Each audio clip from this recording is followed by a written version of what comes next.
I've never been one to believe in the supernatural. Ghost stories, haunted houses, urban legends. They're all just things people make up to scare themselves. But there's something about mirrors that's always made me a little uneasy. I'm not talking about some deep, irrational fear or anything like that. It's just a feeling, you know?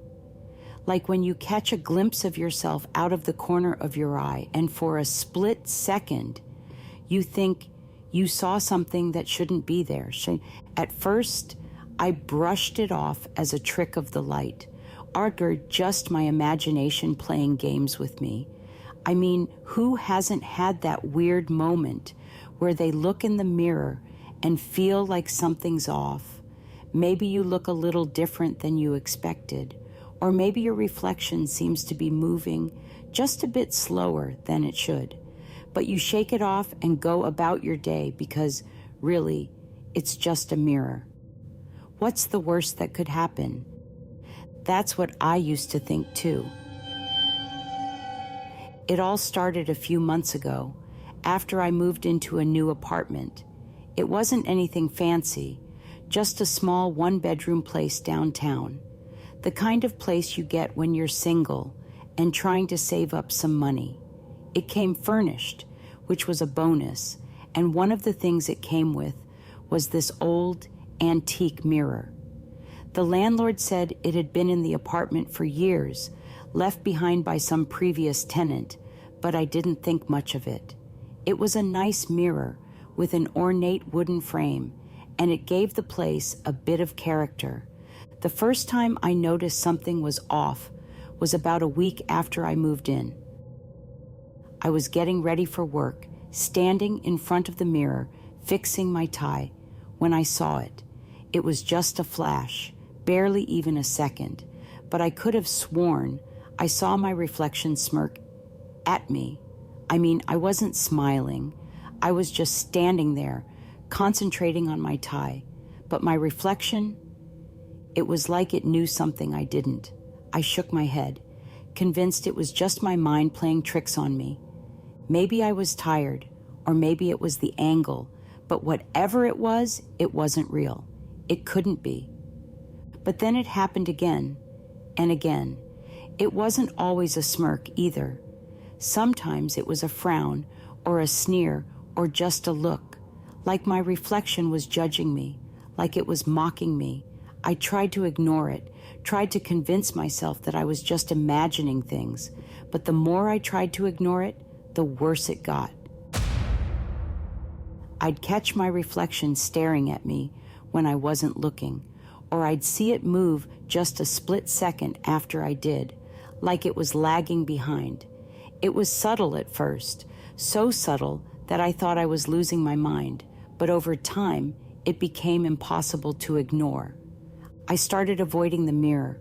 It was stupid, I know, but every time I looked into it, I felt this overwhelming sense of dread, like I was being watched. It got to the point where I couldn't even walk past it without feeling a chill run down my spine.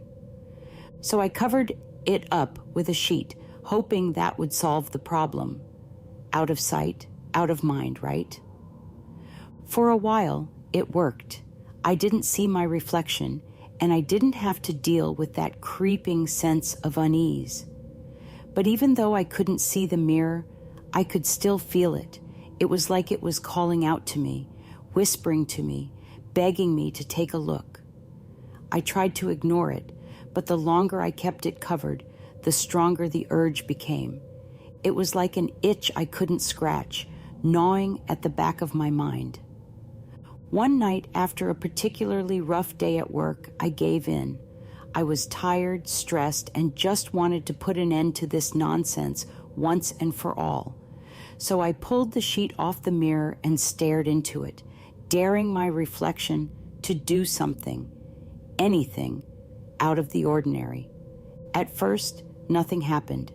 It was just me, standing there, looking like the exhausted mess that I was.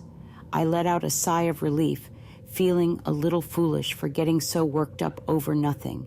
But just as I was about to turn away, something caught my eye. It was subtle, almost imperceptible, but it was there. My reflection's eyes, they didn't look right. They were too dark, too intense, like they were hiding something. And then, before I could process what was happening, it smiled. It wasn't a friendly smile either. It was cold, calculating, like it knew something I didn't. I felt a wave of fear wash over me, but I couldn't look away. I was frozen in place, staring at this twisted version of myself, wondering how it could possibly be real. And then it spoke. I didn't hear it with my ears. There was no sound, but I heard it in my mind, clear as day. "I've been waiting," it said, its voice a sickening echo of my own. "I've been waiting for you to notice." I stumbled back, my heart racing, but the reflection didn't move. It just stood there, smiling, watching me with those dark, empty eyes. I wanted to run, to get as far away from that mirror as possible.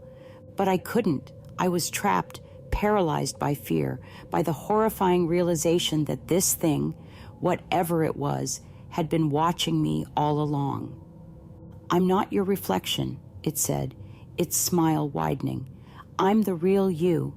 I shook my head, trying to deny what I was hearing, but deep down, I knew it was telling the truth.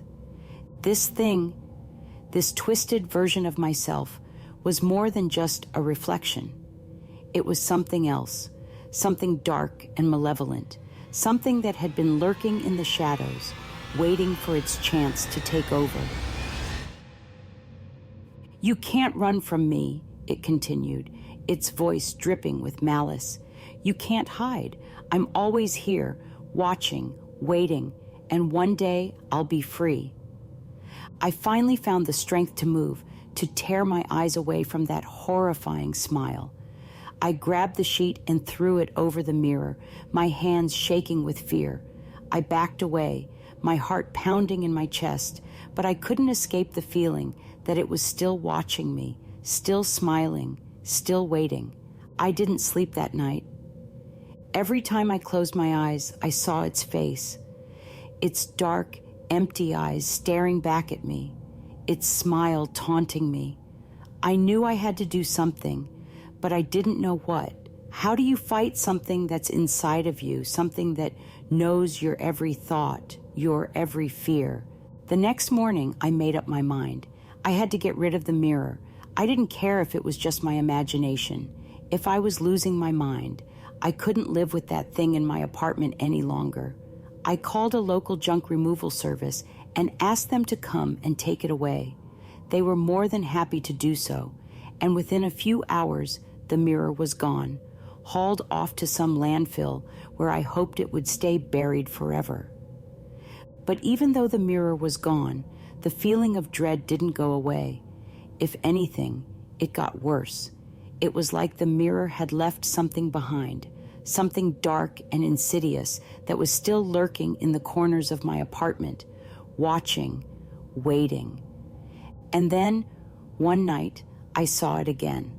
I was in the bathroom, brushing my teeth, when I caught a glimpse of something in the small mirror above the sink. At first, I thought it was just a trick of the light, but when I looked closer, I realized it wasn't. It was my reflection, but it wasn't me. It had the same dark, empty eyes, the same twisted smile, the same look of cold malice. "I told you," it whispered, its voice echoing in my mind. "You can't get rid of me. I'm always here." I backed away, my heart racing, but it didn't follow. It just stood there, smiling, watching me with those dark, empty eyes, its presence a sickening reminder that I was never truly alone. I ran out of the bathroom, slamming the door behind me, but I could still feel its eyes on me, still hear its voice echoing in my mind.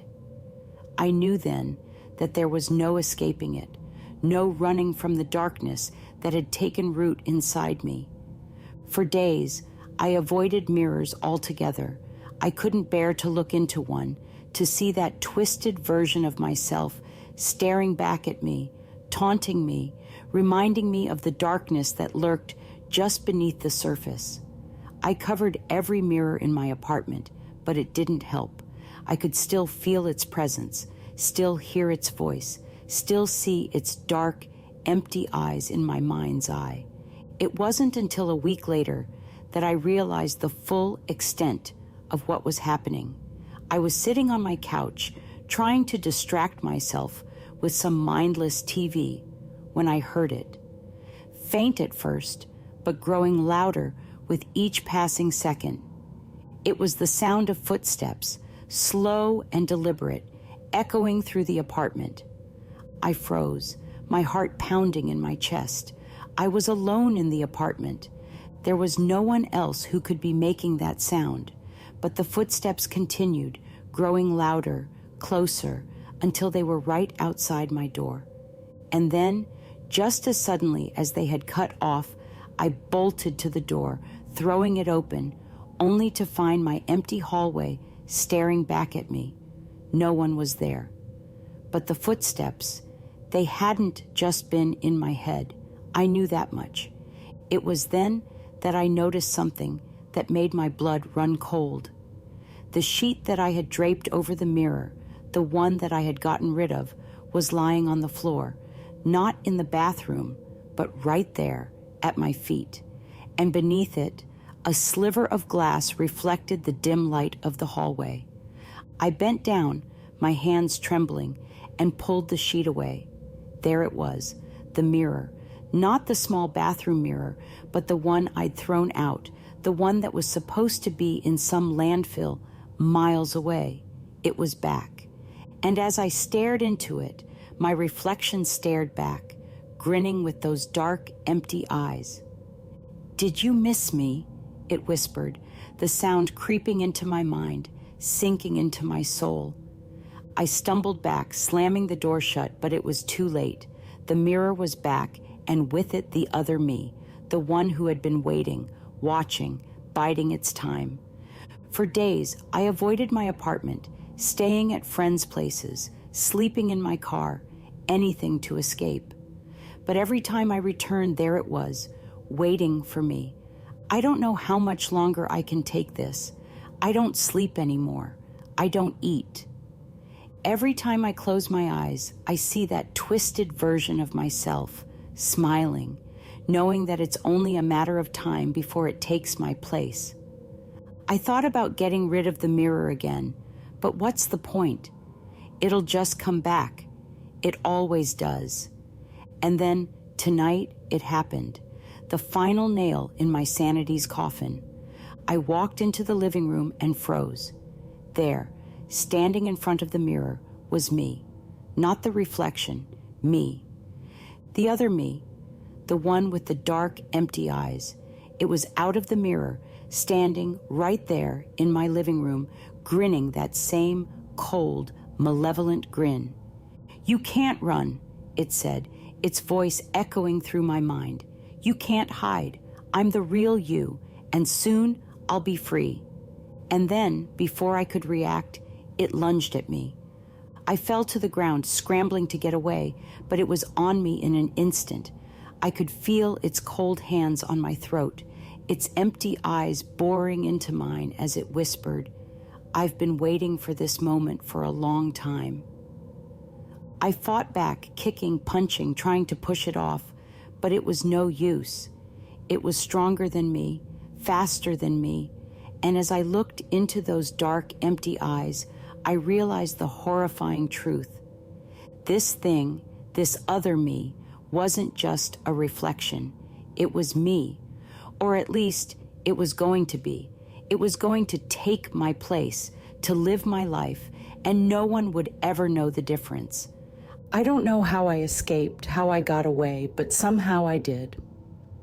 I locked myself in the bathroom, and now I'm sitting here typing this out on my phone, trying to make sense of it all. But there's no sense to be made. I can hear it outside the door, pacing, waiting for me to come out. It's only a matter of time before it gets in, before it takes over. So if you're reading this or hearing this, be careful. Be careful every time you look in a mirror. Be careful every time you catch a glimpse of yourself out of the corner of your eye, because you never know what might be looking back at you. And if you ever see that twisted smile, those dark, empty eyes, run, and don't look back. Because once it's out, once it's free, there's no going back. It'll be you on the other side of that glass, staring out, trapped, as the other you takes your place. And you'll be the one left behind.